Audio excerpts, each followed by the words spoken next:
একটা অভিযোগ যে আসন খালি থাকে এখনো আরেক রাউন্ড ভর্তি তো হচ্ছে 13 থেকে 18 তারিখ হবে। এই লেটেস্ট আপনাদের শূন্য আসন কয়টা আপনি জানেন এখন বলতে পারবেন? It is less than 300 and one more round to go। তো সুতরাং আসন শূন্য থাকার সমস্যা এবার ইনশাল্লাহ হবে না। আর 2, 4টা 5টা যদি শূন্য থাকে তাহলে এটা মনে করতে হবে যে ওইখানে আসলেই শূন্য থাকার প্রয়োজন। বাংলাদেশের চিকিৎসা ক্ষেত্রে, মেডিকেল শিক্ষার ক্ষেত্রে প্রাইভেট মেডিকেল কলেজগুলোর অসাধারণ অবদানের কথা।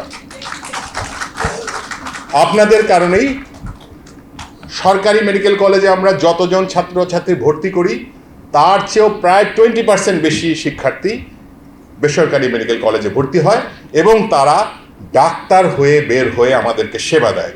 যদি এটা না হতো তাহলে সরকারকে হাজার হাজার কোটি টাকা ইনভেস্ট করতে হতো, যেটা থেকে আপনারা সরকারকে এবং রাষ্ট্রকে নিষ্কৃতি দিয়েছেন। এই জন্য আপনারা সবাই অবশ্যই ধন্যবাদ পাওয়ার যোগ্য।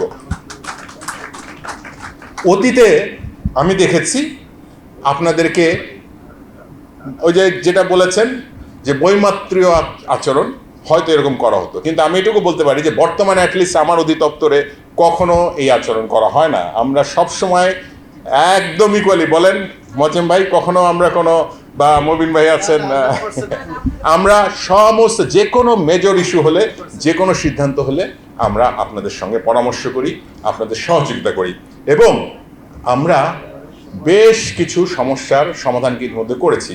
যেমন আজকে একটা সুসংবাদ দিই, আপনারা তো একটা অভিযোগ যে আসন খালি থাকে এখনো আরেক রাউন্ড ভর্তি তো হচ্ছে 13 থেকে 18 তারিখ হবে। এই লেটেস্ট আপনাদের শূন্য আসন কয়টা আপনি জানেন এখন বলতে পারবেন? It is less than 300 and one more round to go। ঠিক আছে? তো সুতরাং আসন শূন্য থাকার সমস্যা এবার ইনশাল্লাহ হবে না। আর 2, 4টা 5টা যদি শূন্য থাকে তাহলে এটা মনে করতে হবে যে ওইখানে আসলেই শূন্য থাকার প্রয়োজন। কারণ এই বছর পরীক্ষার্থী ছিল 1,22,000, গত বছর ছিল 1,32,000, এবছর পাশ করেছে 81,000, প্রাইভেটের জন্য আবেদন করেছে 11,500।